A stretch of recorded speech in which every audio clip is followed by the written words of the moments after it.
Good day guys, so ngayon mag-install tayo ng front peak dito sa ating KTM Adventure 390. Ayan. So balikan ko kayo guys at kabit lang natin to. So guys, ito yung instructions na kasama doon sa nabili ko sa online shop. Ayan, ganyan yung kakalabasan ng ating adventure bike. Ayan. Dito natin ikakabit yan. So installed na natin ngayon. Ito ang mounting natin. Yan, ganyan. Yan.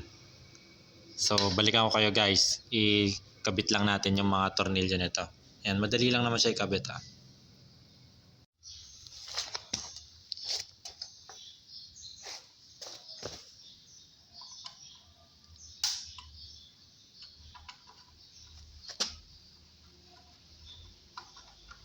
Tanggalin lang natin ito guys, yung mga nuts, yung mga bolts.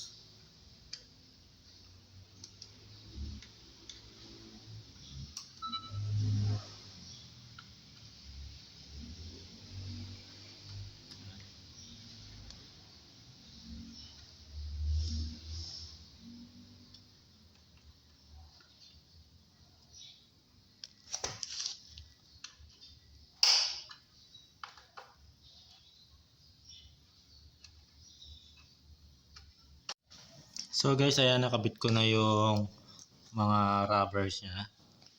Ito naman yung parang metal na yan. Metal washers. Ayan. Okay. Ito yan. Pwede natin salpak.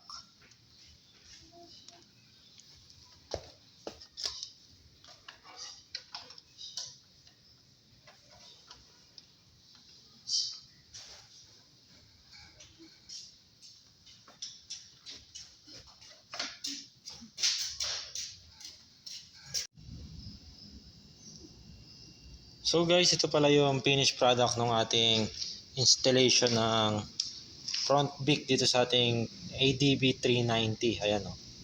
Napakaangas.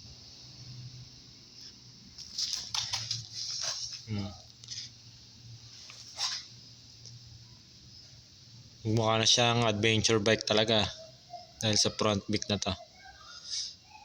Ito natin side view. O diba? So hanggang dito na lang guys. Thank you for watching sa ating vlog. Bye.